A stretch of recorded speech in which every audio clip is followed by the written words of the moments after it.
계속해서 기부금부터 강의를 해볼까요? 페이지는 61페이지고 챕터 5.2의 기부금에 대한 내용이 나와 있습니다. 말씀드린 것처럼 기부금은 접대비와 함께 쌍두마차, 빅2입니다. 빅2. 언제나 기부금이나 접대비가 1차 시험 기준으로 1년에 한 문제씩 지그재그로 나오고 있고요. 가끔씩은 두 문제가 동시에 나온 경우도 회계사 세무사 시험에 있었으니까 아주 중요한 토픽입니다. 그림을 보시면 기부금의 3단계 접근법이라고 해서 1단계에서 기부금 총액을 확정하고요. 2단계는 기부금을 분류할 줄 아셔야 하고 3단계는 기부금의 한도를 계산하시면 되는데요. 느낌이 꼭 접대비하고 똑같죠? 접대비에도 3단계 접근법이 있었잖아요. 기부금 1단계 총액 확정에서는 기부금의 범위가 어디까지인가, 그 다음에 기부금, 현물 기부금 어떻게 평가할 것인가, 귀속 시기는 어떻게 할 것인가. 접대비랑 똑같아요. 접대비랑 한번 비교해 볼까요? 첫 번째, 기부금의 범위. 접대비는 예를 들어서 채권을 포기해도 접대비가 되는 경우가 있고 대손금이 되는 경우가 있었죠.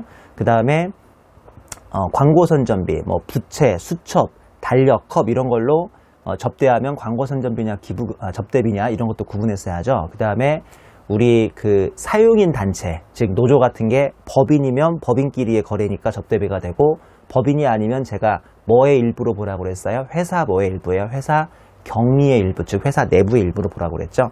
이것도 마찬가지인데 기부금에는 본래 기부금하고 의제 기부금이라는 게 있어요. 수업 목적으로 본래 기부금이 더 시험에 많이 나오는데 의제 기부금도 독특하지만 시험에 출제되고 있으니까 이 두 가지를 일단 구분하셔야 하고, 두 번째 현물 기부금 평가라고 그랬죠.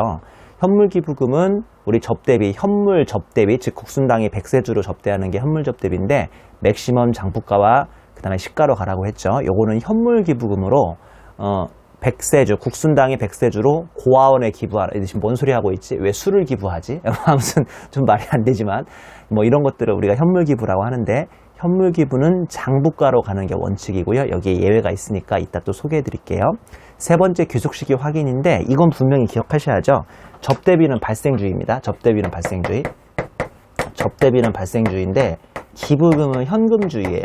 예전에 제가 뜻도 모르고 외우는 거 좋아하던 시절에 공부할 때 이걸 접발기현이라고 외웠어요. 뜻은 없는데 그냥 접발기현, 접발기현이라고 해서 접대비는 발생주의, 기부금은 현금주의로 외운 적은 있습니다. 이렇게까지 앞글자를 따든 말든 기억은 하셔야 하니까요.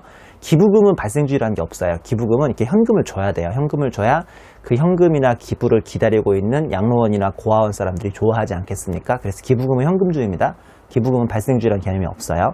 그 다음에 2단계로 내려오시면 기부금의 분류인데 양가로 1번의 법정기부금, 우리사주조합 기부금, 그 다음에 지정기부금, 비지정기부금으로 나뉘고 있습니다. 참고로 비지정기부금은 우리 수험생들이 몇 개 비슷한 문제 풀어보면 뻔히 나오는 게 있어요. 동창회 기부금을 삼성전자가, 쉽게 얘기해서 회장님 기부금인데 회장님이 직접 내셔야 하는데 삼성전자가 회장님의 동창회 기부금을 내줘요. 이게 말이 된다고 생각하세요? 말도 안 되지. 그러니까 당연히 비지정 기부금이고, 그 다음에 향후회. 예를 들어서 우리 회장님이 저기 강원도 삼척 출신인데 이분이 이제 향후회를 나가시는 거예요. 향후회가 뭔지 알죠? 근데 그 향후회 기부금을 본인이 내야지 왜 삼성전자가 내냐 이거죠. 이거는 말도 안 되고요.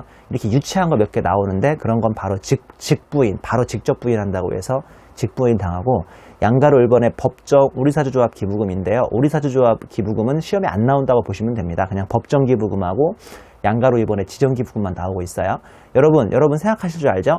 법정 기부금하고 지정 기부금 중에서 뭐가 좀 더 공익성이 있겠습니까? 물론 둘 다 공익성이 있어요. 공익성이 없으면 3번의 비지정 기부금으로 내려가고요.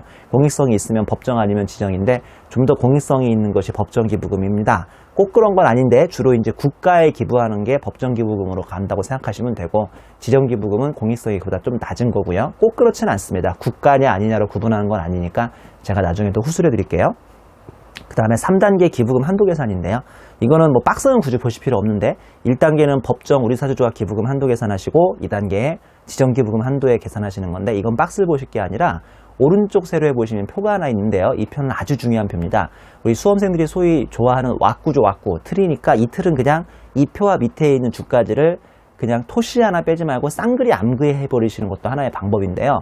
선생님 왜 갈수록 암기를 강요하세요? 언제는 세법이 암기 과목이 아니라면서 요새 계속 은근히 암기를 강요합니다. 근데 이것도 토시 하나 빼놓지 말고 암기하라는 게, 이걸 막 쓰고 책 앞에다가 책상 앞에 쓰고 막 일일이 법정, 우리, 사주, 지정 그렇게 암기하는 게 아니에요. 이런 거는 문제를 한 3개나 4개 정도만 계산 문제 풀어보면 이 틀이나 이런 풀이 방식이 자동으로 자기 몸에 배입니다. 그게 세법이 더 아주 무섭고 중요한 거 아니에요? 세법은 그래서 무서운 건데 문제를 몇 번 풀어보면서 자기 손으로 푸는 게 세법이라고 제가 개강할 때 얘기했잖아요. 그러니까 계속적으로 문제 풀어보시면서 이런 거를 이제 틀을 견고하게 헤쳐나가는 거예요.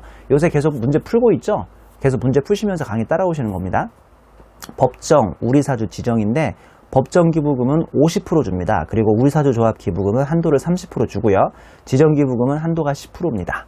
네, 이렇게만 설명하면 학생들은 뭐에 50%, 30%, 10%인지도 모르고 계속 암기만 하시던데요. 뭐에 50%, 30%, 10%인지를 기억하셔야 합니다. 법정기부금은 기준소득금액의 50%고요.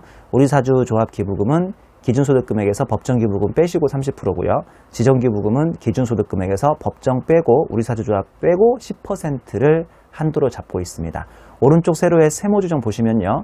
초과하면 언제나 송금불산이 바로 기타사유출이고 만약에 한도가 나갔다. 그러니까 올해 별로 안 썼다 그러면 지난 5년 전부터 한도 초과된 것을 계속 가져와서 반대 조정으로 송금산입에 기타를 하시면 됩니다. 근데 5년 전이 지금 경과 규정으로서 5년이 되는 것도 있고 5년이 안 되는 것도 있으니까 제가 구체적으로 본문에서 이게 무슨 말인지는 설명을 드리도록 하겠습니다. 자, 여기까지가 큰 그림이고 이제 하나씩 한번 저희가 짜게 나가보죠. 1점 보시면 1단계인데 기부금의 총액을 확정시키는 단계죠. 기억나세요? 접대비는 1단계 접대비 총액 확정이 좀 어렵다고 했는데 기부금은 그렇게 어렵진 않습니다. 그렇게 어렵진 않고 몇 가지만 조심하시면 됩니다. 양가로 1번의 기부금의 범위인데요. 동그라미 1번 본래 기부금이라고 해서 이거 공부할 필요 없어요. 본래 기부금 뭔지 몰라요? 우리 왜 연말에 보시면 KBS나 MBS, SBS에서 뉴스 끝나고 기부금 우리한테 주신 분이라고 해서 나오기도 하고 또는 7월에 8월에 보면 홍수, 태풍 지나가면 왜 수재의원금 걷는 거 있잖아요. 근데 그런 게 기부금이에요. 그래서 본래의 기부금은 굳이 공부할 필요는 없는 거예요. 여러분이 다 이미 알고 있다고요. 사전적으로도 알고 있고 경험적으로도 알고 있고 지금 기부하신 분도 있을 거예요. 어렸을 때 초등학교 때나 지금 공부할 때는 좀 기부하기 힘드시겠죠? 저도 실은 기부를 하고 있는데 예전에 김영덕 선생님 아시죠? 제가 거기 같이 예전에 근무할 때 그분께서 하재장학재단인가 좋은 거 하신다고 하길래 기부를 조금씩 하고 있었는데요. 저도 좀 기부를 조금씩 하고 있습니다. 많이는 못하고 있지만 내용을 보시면 사업 무관 비특수관계인에게 무상으로 지출하는 금액입니다. 왜 사업 무관인지는 알죠? 회계 열릴 때 배우지 않았어요? 사업 관련 있으면 접대비나 아니면 광고 선전비가 되는 거잖아요. 사업 무관이고 비특수관계인에게 무상으로 지출하는 금액이 돼야 돼요. 이 비특수관계인한테 기부해야 합니다. 그러면 혹시나 특수관계인한테 기부하면 어떻게 되느냐? 한번 볼까요? 만약에 특수관계인에게 기부하면 부당행위 계산 부인이 돼버립니다. 그러니까 자기가 아는 사람한테 기부하면 그건 안 믿어주는 거예요. 즉 12장에서 배우시는 부당행위가 돼버리는데요. 이렇게까지만 공부하시면 안 돼요. 다만을 공부하셔야 돼요. 다만 그 단체가 기부금 대상 단체이면 기부금으로 본다는 거죠. 그러니까 기부금하고 부당행위가 중복되면 뭐가 앞서는 거예요? 그때는 기부금이 앞서는 거예요. 예를 들어서 특수관계가 있는 종교단체에게 기부하면 아무리 특수관계가 있다고 해도 종교단체가 이따 배우시겠지만 지정기부금으로 열거가 되어 있습니다. 그러니까 지정기부금이 돼버리는 거죠. 더 쉽게 설명하면 우리 삼성그룹에 보면 리움 같은 그 미술재단도 있고요. 우리 대기업들은 다 하나씩 장학단체나 아니면 미술단체를 자체 본인들이 끼고 있어요. 현대에도 있고 다 그 사회환원사업 차원에서 대기업들은 그 안에 자기들의 그 재단이나 아니면 장학단체나 미술관이나 이런 게 다 있거든요. 솔직히 말씀드리면 그게 어떻게 운영되는지 아세요? 국민들의 자발적인 참여나 기부도 있지만 그 그룹사에서 다 조금씩 십시일반하거나 객출해서 그 문화재단이나 장학재단이 운영되고 있거든요. 이런 현실을 반영하기 위해서라도 특수관계인에게 기부하면 특수관계인이 앞서는 게 아니라 기부가 앞선다는 거죠. 이렇게까지 아주 꼬여서 어렵게 나온 문제는 없는데 이거는 상식으로 기억하시면 2번, 3번 공부할 때 훨씬 쉬운 겁니다. 이런 거 외우시는 게 아니에요. 동그라미 이번에 의제기부금인데 얘가 좀 상당히 재밌죠. 의제기부금. 특수관계 없는 자에게 정당한 사유 없이 자산을 정상가액보다 고가로 양수하거나 저가로 양도하는 겁니다. 이거 중요합니다. 고가로 양수하거나 저가로 양도해요. 그래서 상대방에게 이익을 분여해야 합니다. 이익을 분여하는 경우 그리고 여기서 정상가액은 시가의 플러스 마이너스 30%를 의미합니다. 이거 외우실 거 맞네요. 일단은 고가양수, 저가양수 해야 하고요. 그 다음에 상대방에게 이익을 분유하는 거고, 그 다음에 시가의 플러스 마이너스 30%를 주는 것이 의제기부금이라고 되어 있습니다. 근데 여러분, 이게 되게 재밌는 규정인데요. 한번 책 내용을 보시면 의제기부금과 부당행위계산 부인 비교라고 해서 지금 일부러 이걸 제가 미리 설명드린 이유가 나중에 여러분들이 이걸 어디서 배우실 거냐면요. 12장에서 다시 한번 배우실 거예요. 그래서 지금 미리 한번 보시면 좋은데, 첫 번째 의제기부금과 부당행위계산 부인 비교라고 돼 있죠. 거래 상대방은 의제기부금은 특수관계가 없는 제3자고요. 그 다음에 부당행위계산 부인은 특수관계인하고 장난치다 걸리면 이게 부당행위가 됩니다. 자, 명심하셔야 돼요. 제가 다음 페이지 그림을 통해서 지금부터 의제기부금이 먼저 설명드릴 텐데, 의제기부금을 이렇게 자세히 설명하는 이유는 의제기부금 자체도 중요한 것도 있지만 나중에 12장에서 이게 그대로 부당행위로 이어지기 때문에 의제기부금하고 부당행위는 똑같습니다. 이론이 똑같은데 다만 동그라미 1번에 거래 상대방이 누군지에 따라서 이런 장난을 뭐 일면식도 없는 특수관계 없는 자하고 치면 의제기부금, 그 다음에 특수관계인하고 이런 장난을 치면 부당행위가 되는 겁니다. 제가 그냥 쉽게 장난을 친다고 지금 얘기하고 있는데 아마 무슨 말씀인지는 다음 페이지 보면 당연히 기억을 하실 수 있어요. 이거 장난치는 거거든요. 동그라미 2번에 기준금액을 보시면 의제기부금은 플러스 마이너스 30%까지는 괜찮다고 해서 봐주는데요. 부당행위는 나중에 12장에서 배웁니다만 바로 이제 시가를 조금만 벗어나 버리면 이 부당행위에 걸리게 되는 겁니다. 다음 페이지를 좀 볼까요? 다음 페이지에 사례 1번부터 있죠. 다음 페이지 사례 1번을 보시면 이 참 좋은 사례인데요. 그리고 좀 민망해요. 제가 제 자신을 좀 약간 자랑쳐서 이 사례는 다른 차이는 없습니다. 그러니까 제가 공부할 때 하도 고민해가지고 솔직히 이 표는 공부할 때부터 제가 고민했던 표입니다. 그래서 아마 다른 책에는 없을 겁니다. 이 표만 잘 이해하시면 부당행위하고 의제기부금을 아주 쉽게 이해할 수 있어요. 두 개는 같은 거라고 그랬어요. 상대방, 장난친 상대방이 누군지에 따라서. 잘 보세요. 쉬우니까. S전자가 토지 시가 100짜리입니다. 꼭 기억하세요. 시가가 100짜리래요. 이 100짜리를 아래와 같이 거래할 때 의제기부금에 해당하는지를 한번 공부해 보자는 건데요. 잘 보세요. 100짜리를 150에 거래하거나 60에 거래해요. 이거는 완전히 비으시으신 거죠? 이렇게 하면 붕신인 겁니다. 아니, 바보가 아니라 정상적이고 합리적인 머리를 가지신 분이라면 왜 100원짜리를 150원이나 60원에 거래하겠습니까? 뭔가 지금 꿍꿍이가 있거나 장난치는 거 아니겠어요? 자, 이 장난을 특수관계인하고 칩니까? 아니면 비특수관계인하고 칩니까? 특수관계인하고 치는 건 12장에서 다시 배우세요. 지금은 비특수관계인하고 이런 장난을 치는 거예요. 자, 한마디로 얘가 지금 고가겠죠? 얘는 저가예요. 자, 고가로 거래하거나 저가로 거래합니다. 양수, 요새 대부분의 교재는 양수라고 안 돼 있고 매입이라고 돼 있어요. 매입이라고 돼 있어요. 양수나 매입은 같은 거잖아요. 사들이는 거. 양도는 파는 거잖아요. 자, 여러분, 이런 표는 한 번만 정확히 입으로 대답하시면 다시는 공부할 필요 없습니다. 이거 어려운 것도 아니에요. 저는 이걸 세법이라고 생각하지 않아요. 잘 생각해 보세요. 100원짜리를 내가 이유는 모르겠어요. 이유는 모르겠는데 고가인 150원에 양수 사왔어요. 다시 100원짜리를 고가인 150원에 사왔어요. 내가 이익 봅니까? 상대방이 이익 봅니까? 빨리 대답 한번 해보세요. 이거 어려운 거 아니니까. 이거 세법 아니라고요. 다시 100원짜리를 고가인 150원에 사왔어요. 내가 이익이에요? 상대방 이익이에요? 상대방 이익이잖아요. 이해하시는 거죠? 여기서부터 이제 이해하겠지 무슨 말씀인지. 자, 맘마 바본가 봐요. 100원짜리를 고가인 150원에 팔았어요. 이렇게 할 이가 없는데 했다고 가정해보자고요. 시험에는 이상한 것들이 나오니까. 이게 그러면 내가 이익입니까? 상대방이 이익입니까? 나는 완전히 오늘 개탄 날이죠. 100원짜리를 150원에 팔았으니. 그리고 얘는 보면 100원짜리를 저가인 60원에 매입, 사왔습니다. 저가로 사왔다니까요. 100원에 사와야 하는데 상대방한테 60원만 주고 사왔어요. 내가 이익이에요? 상대방 이익이에요? 나 대박 난 거죠. 상대방 바보 하겠죠, 속으로. 마지막으로 100원짜리를 저가인 60원에 헐값에 양도 팔았습니다. 내가 이익입니까? 상대방이 이익입니까? 상대방이 이익이죠? 임쌤이 도대체 무슨 말 하려고 이 표를 그렸나 생각이 되세요? 자, 잘 생각해 보세요. 지금 오늘은 기부금 배우고 있는데 기부금이라는 것은 내가 이익 보는 거예요? 상대방이 이익 보는 거예요? 기부는 내가 상대방을 갸륵히 여겨서 상대방한테 뭔가 돈을 주거나 물건을 주는 것. 돈 주면 현금 기부, 물건 주면 현물 기부죠?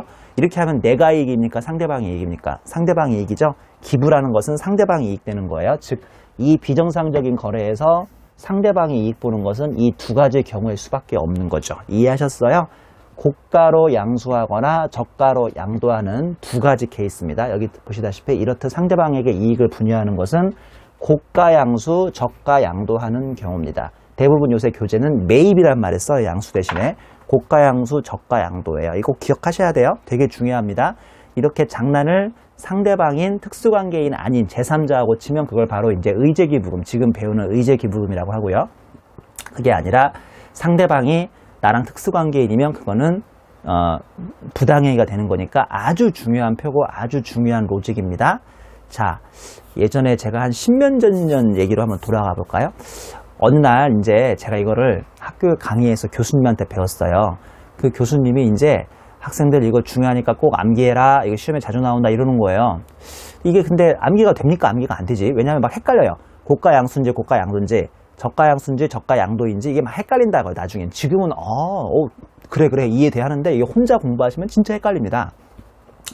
그날 이제 하루에 고된 일을 마치고 집에 가는데 이걸 전철에서 이제 막 저 항상 11시까지 공부했으니까 1차 공부할 때 11시 넘어서 전철을 탔는데 그날 또 자리가 없어요. 밤에도 술 한잔 하거나 늦게 야근하고 집에 가는 사람들이 많으니까. 그래서 이제 흔들리는 전철 그 창가에 제가 여러분 이 카메라를 창이라고 생각할게요. 이 창가에 이렇게 손을 들고 흔들흔들 이렇게 하고 있는데 갑자기 이거 어떻게 해오지 막 그러다가 나도 모르게 창가에 보는 나를 보면서 다음 시간에 이거 교수님이 외우면 고수가 된다고 했던데 이거 내가 고수가 되고 싶다.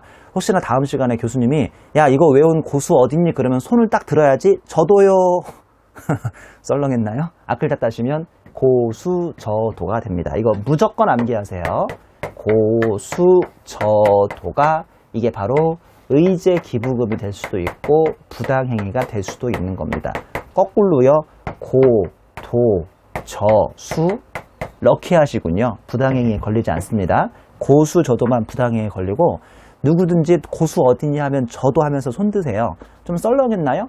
그러면 썰렁하면 여러분 나름대로 방식으로 외우시든지 아니면 그런 거 귀찮으시면 제 방식대로 외우시든지 방법은 하나는 아니니까 무조건 일단은 고가양수 저가양도는 일단 암기하고 보셔야 합니다. 제 말을 좀 믿어보실래요? 이 고가양수 저가양도가 법인세 끝날 때까지 계속 관통을 합니다. 되게 중요한 내용이니까 꼭 기억하도록 하세요. 고수 저도는 문제가 있고요. 거꾸로 고도 저수는 문제가 큰 문제는 없습니다. 꼭 기억하세요. 아주 중요합니다. 자, 우리 다음에 있는 사례 2번 좀 볼까요? 자, 사례 1에서 저가양도 아니구나. 죄송합니다. 이 사례 보기 전에 밑에 있는 그림부터 보셔야겠네요. 이 사례 보기 전에 밑에 있는 그림부터 보셔야겠어요. 밑에 있는 그림 좀 볼까요? 제가 잠깐 화면을 좀 없애고요. 밑에 있는 그림부터 봅시다. 의제기부금 밑에 있는 그림을 보셔야 이 사례를 풀 수 있습니다. 자, 잘 보세요. 지금 시가가 얼마예요? 시가가 100원이죠? 너 바보니? 왜 근데 이거를 아주 저가인 60원에 거래하니? 이게 바보니까 그러지. 특수관계인하거나 이럴 수는 있지. 비특수관계인하고, 즉 피 한 방울 안 섞인 비특수관계인하고 이렇게 거래하겠어요? 책이니까 이렇게 거래하지. 실무에서 저는 의제기부금은 거의 본 적은 실은 없어요. 이게 바보죠, 바보. 이렇게 왜 거래합니까? 특수관계인도 아닌데. 그리고 고가인 내가 150원에 양수 얘는 했다고 가정하고요. 얘는 양도했다고 가정합니다. 그래야만 고수 저도의 부당행위에 걸리니까요. 너 얼마 손해봤냐? 이 바보야 60원, 40원 손해봤구나. 너 40원만큼 상대방한테 퍼준 거니까 의제기부금이야. 너 이 바보야 너 50원 손해봤구나. 상대방한테 50원만큼 퍼줬으니까 너 의제기부금이야. 자, 이렇게 하려고 하니까 좀 무리다 싶죠. 왜 무리냐면 세상에는 융통성이 있어야 하는 거 아니에요? 그러니까 예를 들어서 100원짜리는 자기가 좀 급하면 99원, 97원, 98원, 96원에 팔 수 있는 거 아니에요? 근데 그렇다고 무조건 저가양도가 문제라고 할 수 없으니까 플러스 마이너스 몇 %를 주기로 했다? 30%를 주기로 했고요. 이걸 책에서 보시는 것처럼 정상가액이라고 우리는 얘기합니다. 정상가액. 이것도 기억하셔야 돼요. 앞에 표에서 이미 설명드렸죠? 즉 한마디로 얼마까지는 저가 팔아도 괜찮아요. 70원까지 저가 팔아도 괜찮고요. 고가는 얼마까지만 팔면 되는 거예요. 사면 되는 거예요. 130원까지만 사오시면 되는 거예요. 즉 여기서 의제기부금은 얼마겠습니까? 여기입니다. 10원. 이게 의제기부금입니다. 이게 바로 의제기부금이 되는 거죠. 어렵지 않죠? 어렵지 않죠? 여기도 마찬가지예요. 내가 적어도 130원까지는 사와도 괜찮은데 150에 사왔으니까 의제 기부금은 여기서 또 여기는 10원, 여기는 20원이 되는 거죠. 이거 전혀 어렵지 않습니다. 여러분 제발 좀 자기 체면을 거세요. 어렵지 않다, 어렵지 않다. 솔직히 어렵지 않잖아요. 이게 뭐가 이렇게 어려워요? 이게 세법이라고 생각하세요? 잘 생각해보면 산수입니다. 그래서 의제 기부금까지 일단 공부했습니다. 이거 의제 기부금 공부하는 데까지 한 20분 거의 걸리지 않았어요? 이 의제 기부금이 이게 기부금의 거의 절반을 차지합니다. 이게 그러니까 실무에서는 저는 못 봤는데 수업 목적으로 의제 기부금은 꼭 기억을 하셔야 하는 거예요. 자, 이거 의제 부분까지 반영한 이제 사례 한번 풀어볼게요. 사례 2번인데요.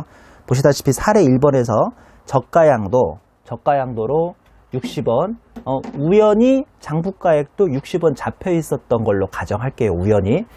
사례 1에서 저가양도를 60에 했는데 장부가액도 60을 가정합니다.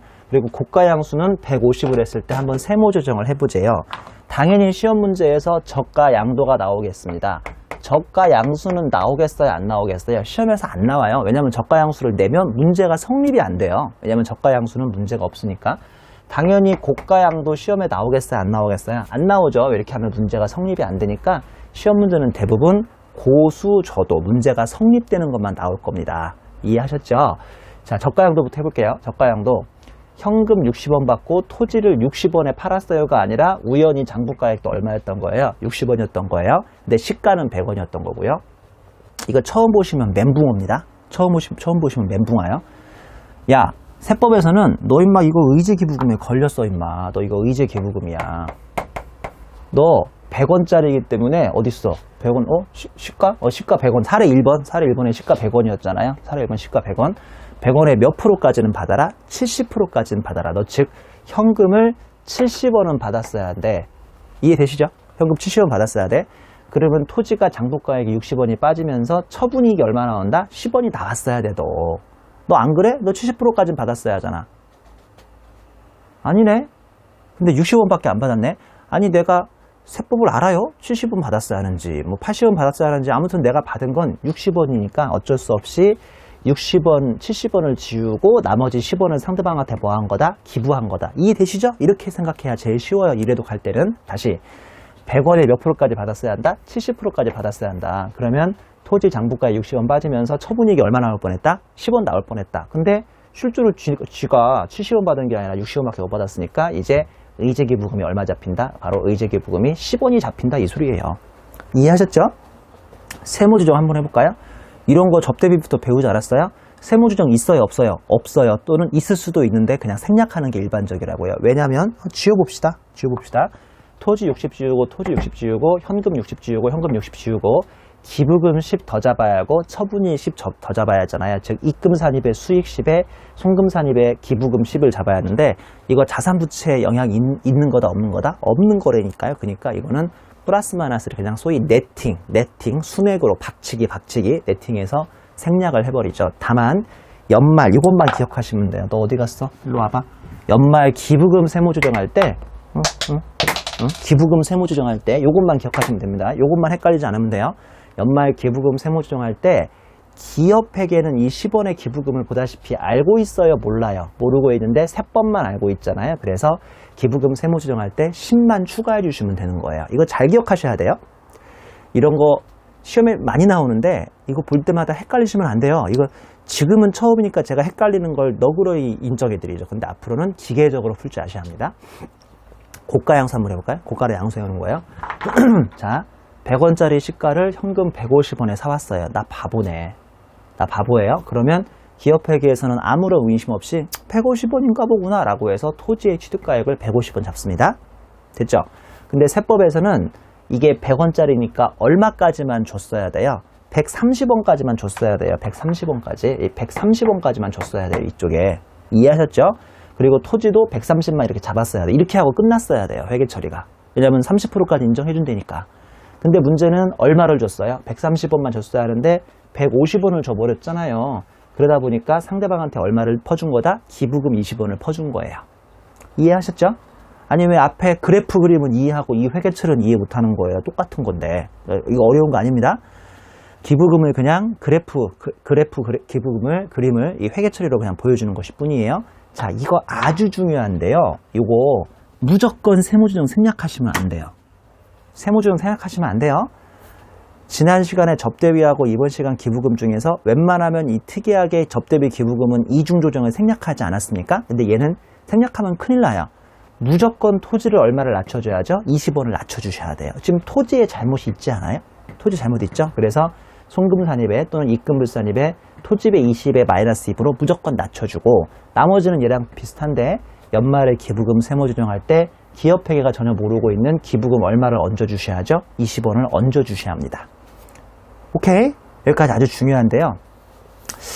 왜 이렇게 제가 강조하냐면 이 로직이, 즉 고수저도의 로직이 어디서 그대로 이어진다? 부당행위에서 그대로 이어지거든요. 내가 근데 예전에 몰랐어요. 이게 무슨 말인지. 이 밑에 있는 꽃표시, 이거 잘 보셔야 돼요. 이렇듯 고수저도 중에서 고가 양수 시에는 자산이 고가로 잘못 계산돼 있어요. 그렇기 때문에 생략하시면 안 돼요. 무조건 뭐를 해줘야죠? 송금산입 유보로 이 자산을 감액해주는 효과를 반드시 보여주셔야 합니다. 이거 중요합니다. 이거 중요해요. 뭔 소리인지 모르겠죠? 알 듯 모를 듯 하면서 모르겠죠? 자, 다시 정리합니다. 우리는 고수저도를 세법에서는 못하게 해놨어요. 고가양수, 저가양도를 못하게 해놨는데, 고수저도를 특수관계라고 장난치면 이게 이제 부당행위라고 해서 12장에서 다시 배웁니다가 아니라 거의 다시 안 배웁니다. 왜냐하면 지금 설명한 거랑 큰 차이가 없으니까 제가 조금만 설명을 더 해드려요. 그때는요. 그게 이제 아니고 특수관계라고 장난친 게 아니라 비특수관계라고 장난칠 리가 없지만, 어떤 멍청이가 비특수관계인한테 플러스 마이너스 30% 이상이 나에게 팔리겠습니까만, 수업 목적으로 이게 있다고 가정하면 이걸 뭐라고 부른다? 의제기부금이라고 부릅니다. 근데 조심하실 게, 플러스 입금 마이너스 송금은 일반적으로 세무조정령을 생략해버릴 수 있는데, 생략을 절대 하면 안 되는 게 고수입니까? 저도입니까? 고수를 생략하면 안 돼요? 저도를 생략하면 안 돼요? 고수죠.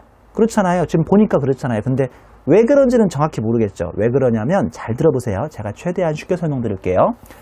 저가로 양도를 해버리면 기말 현재 그 자산이 나한테 남아있어요? 안 남아있어요? 우리 회사에 남아있어요? 안 남아있어요? 저가로 양도했대요.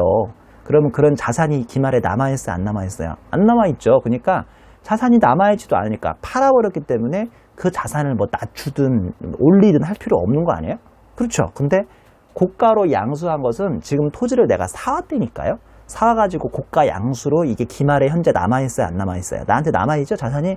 그러니까 자산이 뭔가 왜곡됐으면 자산을 조정해줘야 할 거 아닙니까? 왜곡됐습니까? 안 됐습니까? 됐잖아요. 왜냐면 30%만 비싸게 사와야 하는데 50% 비싸게 사왔으니까. 그래서 다시 정리하면 저가 양도는 그 자산을 팔아버렸으니까 기말에 나한테 없대니까요. 그러니까 자산 조정할 일이 없는 거죠. 거기에 비해서 고가 양수는 비싸게 사왔고 그 자산이 기말까지 팔리지 않는 한 나한테 지금 그 효과가 남아있으니까 반드시 자산을 감액해주는 마이너스부를 해주게 되어 있습니다.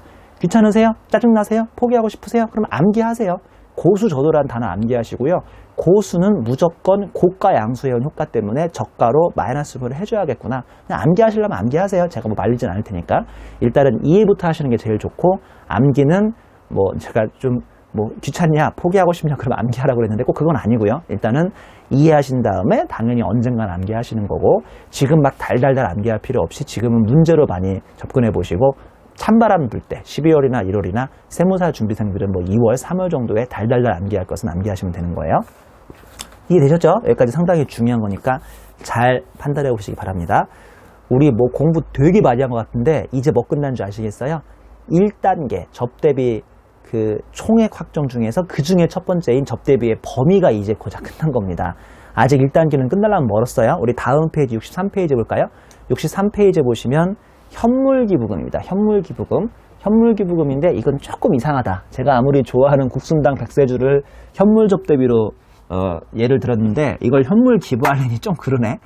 고아원에 가서 이 조그마한 고아들한테, 애기들한테 국순당이 백세주로 술로 접대하는 건 좀 그러네. 술로 기부하는 건 좀 그렇네요.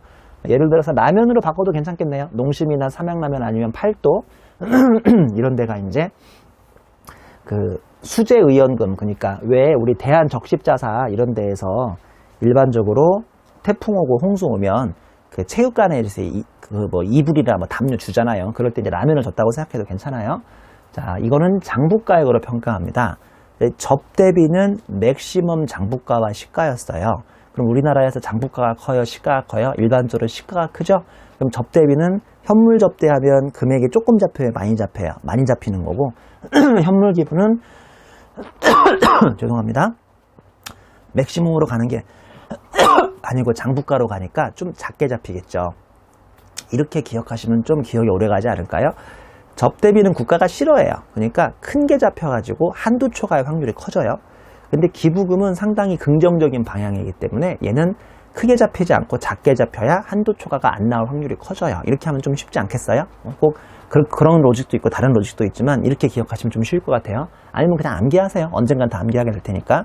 우리 접대비는 맥시멈으로 가고 기부금은 장부가로 가는데 여기에 또 예외가 있습니다. 자, 근데 제 명심하세요. 이 예외는 시험에 자주 나오는 예외는 아닙니다. 시험에 자주 나오는 예외는 아니에요.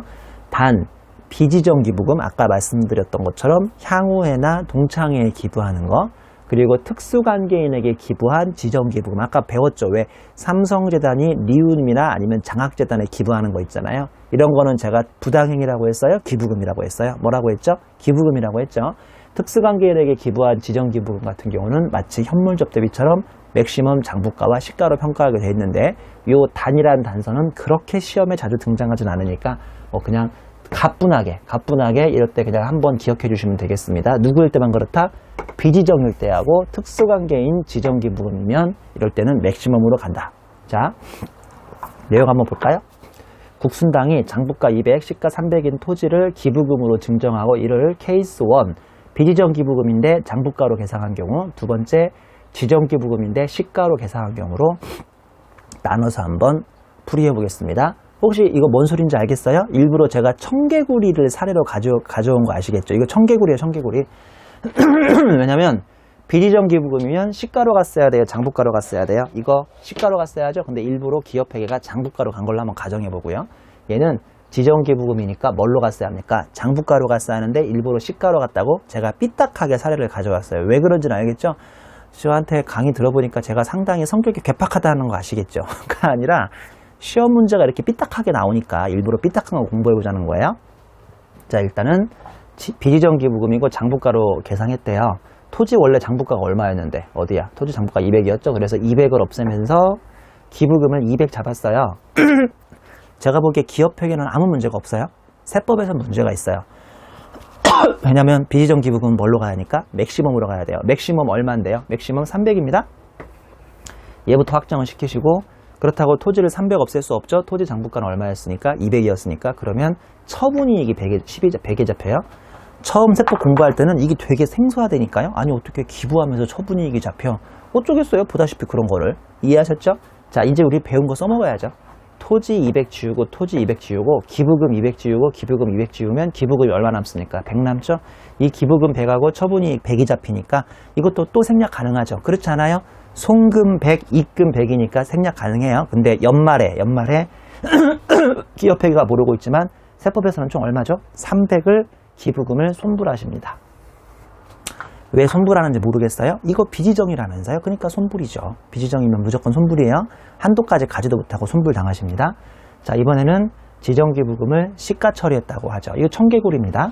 자, 보시면 토지 300 없애는 건 아니에요. 토지 장부가를 200 줬으니까 토지 200 없애고 기부금을 지가 뭔지는 모르겠지만 시가로 본 거예요. 그래서 기부금 300을 잡았어요. 이유는 모르겠지만 기업회계가 그랬다고 칩시다. 그러면 마찬가지로 말도 안 되는데 기부하면서 처분이익이 나옵니다. 그러면 세법이 너 너무 앞서갔다. 이거는 일반 지정기부금 아니냐. 야, 특수관계인 지정기부금일 때나 맥시멈으로 가야지. 너는 왜 일반 지정기부금을 맥시멈으로 갔냐.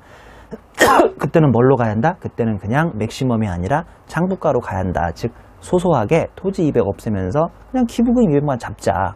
자, 이거 토지 지우고 토지 지우고 처분이익 100 없애고 기부금 100 없애야 돼요. 이해하셨죠? 처분이익 100 없애고 기부금 100 없애야 돼요. 즉 입금불산입에 처분이익 100 없애시고요. 너 왜 300 잡았어? 200만 잡아야지.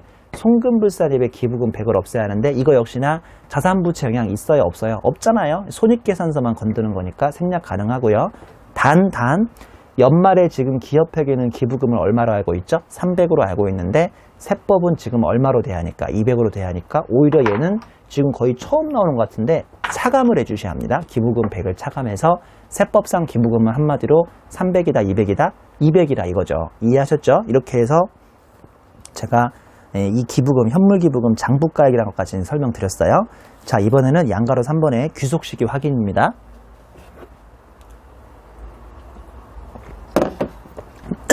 귀속시기 확인도 제가 설명했었잖아요. 귀속시기 확인도 현금주의로 간다는 것만 잘 기억하시면 되겠어요. 현금주의. 반가로 1번 귀속시기 현금주의입니다. 동그라미 1번 현물기부금이죠. 당연히 현금주의입니다. 가로 열고 만약 단기에 현금으로 기부도 하기 전에 미지급 기부금을 계상하면 단기 기부금으로 인정이 안 돼요. 예를 들어 볼까요? 여러분들은 극단적으로 설명해야 이해하기 쉬우시니까 삼성전자가 12월 31일 날 오후 2시가 된 거예요. 그래서 막 재무팀, 회계팀을 막 쪼아가지고 가결산을 해보니까 올해 막 작년 대비 매출액이 20%가 는 거예요. 그러니까 뭐죠 그거? 그 갤럭시나 아니면 그 갤로트 이런 게 너무 잘 팔려가지고 막 매출액이 20%가 는 거예요. 갑자기 겁이 나는 거예요. 야 이거 분명히 이렇게 그대로 우리가 결산해가지고 재무제표 공시하면 분명히 대국민 여론이 악화된다. 매출액이 이렇게 늘 동안에 왜 갤로트하고 이런 거, 갤럭시 이런 거 가격을 높이 팔았냐. 그럴 줄 모르니까 우리 빨리 이 효과를 잠재기 위해서 기부하자, 기부. 그래서 갑자기 12월 31일 날 오후 이제 3시가 됐어요. 오후 3시에 막 기자들이 갑자기 소집해가지고 삼성전자 기자회견 12월 31일 오후 3시 대국민에게 알리는 말씀 드립니다. 우리가 이번에 유례없는 성장세로 인해서 매출이 호조를 이루는 바람에 사회 일부 환원하기 위해서 우리는 은평천사원에 있는 고아들에게 한 1조 정도를 기부하기로 했습니다 하면서 막 박수치고 막 사진 찍었어요. 여러분 재무제표 잘 지금까지 많이 못 보셨죠? 공부하시느라고. 삼성전자는 매출액이 200조가 넘어요. 이거 잘 감이 안 오실 텐데요. 200조 넘는 회사는 대단한 회사인 겁니다. 이런 회사가 1조 정도 기부할 수 있지 않겠어요? 내가 너무 삼성전자를 내가 후하게 보나? 아무튼 1조를 기부하겠다고 해서 막 박수 쳤어요. 근데 이렇게 말씀드리기 뭐하지만 이거 솔직히 급조된 계획 아닙니까? 즉 12월 31일 오후 3시에 기자회견 열고 어떻게든 빨리 올해 기부하자라고 했는데 회사 안에 1조가 있겠어요? 없겠어요? 없을 거라는 얘기죠. 그래서 결론적으로 이렇게 그냥 결산합니다. 12월 31일자에 이렇게 결산해요. 야 현금 있어 없어? 없는데요? 야 그냥 미지급 잡아. 미지급금 또는 미지급 비용을 1조를 잡아요. 그리고 여기다가 기부금을 잡는 거예요. 기부금 1조 잡아요. 미지급 기부금. 그리고 이제 돈 생기면 내년 1월 한 10일 정도에 이 미지급으로 없애요. 1조 없애고 현금 1조를 내보내는 거예요. 약속은 했으니까. 여러분 이렇게 하면 세법상 귀속식이 아니다. 기업회계도 그럴 것 같은데 기업회계에서 미지급 기부금이라는 거 있어요? 없어요? 없어요. 기부는 현금주의입니다. 어떻게 생각하면 되냐면 여러분이 이 기부를 기다리고 있는 은평천사원의 고아들이라고 생각해보세요. 기분 안 좋아하셨어요? 은평천사원 고아들이 삼성전자가 12월 31일자에 박수치고 사진 찍고 기자회견 하는 게 뭔 의미가 있습니까? 자기들한테 돈이 떨어져야지. 그래서 현금주의로 간다는 거 기억하셔야 돼요. 동그라미 2번 어음지급 기부금은 결제일입니다. 정말 짜증나는데요. 기부를 한다고 기부했는데 은평천사원 고아들 일로 와봐. 내가 기부할 때라고 해서 어음으로 기부를 합니다. 진짜 기부하는 사람 뺨싸대기로 확 때려버려야죠. 아니 무슨 어음 기부가 세상에 어딨어요. 이거는 시험에서나 나오는 거지. 이게 어음 기부가 가당키나 합니까? 그러면 고아들이 아저씨 이게 뭐예요? 그러겠죠. 90일 기다려. 90일 후에 우리 회사로 오면 통장에서 내가 너 1조 줄게. 이게 진짜 정말 유치하다. 이게 시험에 안 나와야 합니다. 이런 거. 근데 아무튼 시험에 나오면 결제일입니다. 90일 후 결제일이든 45일 후 결제일이든 결제 후에 찾아오셔야 합니다. 그날이 기부금이 되니까. 동그라미 3번 정말 가관이군요. 기부를 한 다음에 선급 잡았어요. 선급. 그러니까 얘처럼 기부를 못한 것도 아니에요. 이 나쁜 놈들아. 이 회사 기부했어요? 안 했어요? 했어요. 이 나쁜 놈들이. 보세요. 현금으로 1조를 기부했는데 여기 당연히 현금주의니까 뭐라고 잡아야 합니까? 기부금을 잡아야 하는데 위에 있는 CEO가 야 올해는 더 이상 기부금 잡히면 안 돼. 우리 회사가 손익도 안 좋은데 비용 더 들어가면 되겠어? 라고 한마디 하는 거예요. 그러니까 고민 끝에 에라 모르겠다. 선급금. 상대방한테 기부를 선급했다 이거예요. 이것도 말도 안 되거든요. 제가 다음 페이지에서 구체적으로 설명을 드리겠지만 이렇게 선급금을 잡아도 말이 안 되는 거예요. 이렇게 하면 내년 기부로 미루겠다는 소리인데 이거 내년 겁니까? 올해 겁니까? 당연히 올해 겁니다. 동그라미 4번의 수표 기부금이죠. 이놈들은 어음 기부보단 좀 낫네. 그쵸? 수표를 기부한 건데 그 수표는 그게 바로 현금인 거잖아요. 그래서 그냥 교부한 날, 그러니까 기부한 날이에요. 쉽게 얘기해서 기부한 날. 교부한 날에 헷갈리면 그냥 기부한 날. 이 날이 바로 죄송합니다. 귀숙시기가 되는데 가로 열고 단 선일자 수표라고 해서 이것도 예전에나 시험 문제 나왔었는데요. 선일자 수표라고 해서 그 수표를 기부했는데 그 수표에 날짜가 선일로 돼 있어요. 오늘보다 훨씬 선일로 돼 있는데 이걸 선일자 수표라고 하는데 선일자 수표는 어음하고 성격이 똑같아지기 때문에 어음처럼 결제일로 갑니다. 요새는 이게 거의 시험에 안 나옵니다. 반가로 이번에 현물기부금은 증정일이에요. 그러니까 현물기부라는 것은 현금이 나가지 않으니까 그냥 증정한 그날을 의미하는 거고요. 마지막으로 반가로 3번의 기타 규정은 설립 중인 공익법인의 당기에 이미 지출한 기부금면 차기의 인허가를 받은 날입니다. 이것도 저는 억지라고 생각하거든요. 왜냐하면 여러분 아시겠지만 우리나라의 기부 문화가 많이 발전했어요? 안 했어요? 거의 안 했는데요. 우리나라 사람들은 구두쇠인가 봐요. 뭐 저도 그렇지만 실은. 근데 이 뭐냐면 내년에 인허가가 떨어지는 지금 설립 중인 기부단체에 올해 미리 기부금을 줬어요. 이것도 저는 거의 현실에서 없다고 보거든요. 왜냐하면 기부도 잘 안 하는 사람들이 그럴 리가 없잖아요. 근데 이걸 제가 본 적은 있어요. 뭐냐면 잘 보세요. 고아원이나 양로원을 내년에 인허가를 받으려고 하는 게 아니라 올해는 지금 건물을 짓고 있는 거예요. 이미 건물을 짓고 있고 건물이 완공되면 내년 초에 이제 인허가가 떨어지나 보죠. 그럴 수도 있잖아요. 건물을 미리 지어놓으면 되니까. 근데 올해 건물을 지을 때부터 뭐가 필요한 거예요. 실은 그때부터 돈이 필요한 거 아닙니까? 그래서 되게 착한 사람이나 익명의 독지가 이런 사람들이 이미 지금 인허가도 안 받았고 건물만 짓고 있는 초기 단계에 건물 짓는데 필요하다며 이제 건물 짓는데 쓰라며 미리 기부를 해버린 거예요. 그런 경우도 있긴 있더라고요. 시험에만 나오는 건 아니었어요. 즉 설립 중인 공익법인에 벽돌이라도 한 장 더 올리는데 필요할까봐 미리 기부를 했으면 내년에 인허가가 떨어지는 날에 귀속시기가 됩니다. 제가 지금까지 설명한 것은 64페이지에 사례 3개가 있는데요. 이 사례 3개는 또 잠깐만 쉬었다가 강의를 진행하겠습니다.